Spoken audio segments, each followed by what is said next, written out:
Hello' guys ADRE 3.0 আহি আছে আৰু আপোনালোকে নিশ্চয় এডিআৰই 3.0 বাবে প্ৰিপাৰেচন অলৰেডি ষ্টাৰ্ট কৰি দিছে। তো আজি মই লৈ আহিছো সিলেবাস গ্ৰেড 3 সিলেবাস, যি সিলেবাস অনুসৰি আপুনি পঢ়া ষ্টাৰ্ট কৰি দিব পাৰে।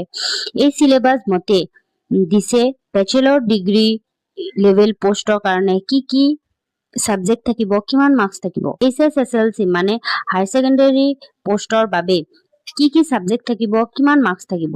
HSLC লেভেল পোষ্ট ড্ৰাইভাৰৰ কাৰণে কি সাবজেক্ট থাকিব, কিমান মাৰ্কস থাকিব, এইখিনি ইয়াত কমপ্লিটলি দিয়া আছে।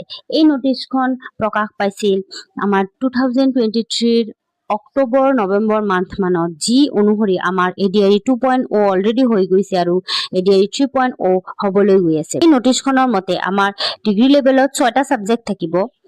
এই 6টা সাবজেক্টত প্ৰতিটোতে 1 মাৰ্কস কৈ থাকিব, কিন্তু ৰিডিং কম্প্ৰিহেনশন এণ্ড ইংলিছ লেংগুৱেজ এই টপিকটোত আমাৰ 2 মাৰ্কস থাকিব। হাই সেকেন্ডাৰী লেভেল পোষ্টৰ কাৰণে আমাৰ প্ৰতিটোতে 1 মাৰ্কস কৈ থাকিব। সাবজেক্ট কেইটা আপোনালোকে এবাৰ স্ক্ৰিনত চাই ল'ব।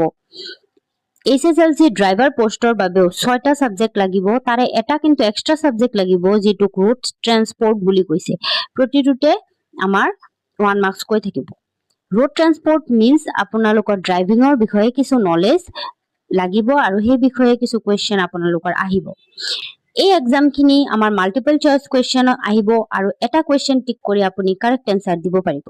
কুৱেশ্যনৰ নাম্বাৰখিনি অলপ ভেৰি হ'ব পাৰে, কিন্তু কুৱেশ্যনৰ মাৰ্কস সেম থাকিব। আপোনালোকৰ কিন্তু ৰং এনসাৰত নিগেটিভ মাৰ্কিং থাকিব।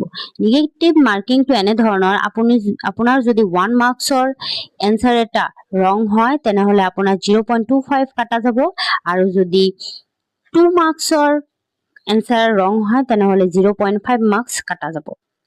আপুনি যদি এটাতকৈ বেছি অপশন গোল কৰিছে দেন আপোনাৰ হেতু ৰং এনসাৰত ধৰা হ'ব আৰু এনসাৰটো নিগেটিভ মাৰ্কিংত যাব। নেক্সট আপোনালোকৰ এডিআৰই 3.0 কেতিয়া হ'ব, ক'ত হ'ব, লাহে লাহে নটিফিকেশন ওলাই থাকিব আৰু আপোনালোকে এই চেনেলটো ফলো কৰি থাকিব। Thank U.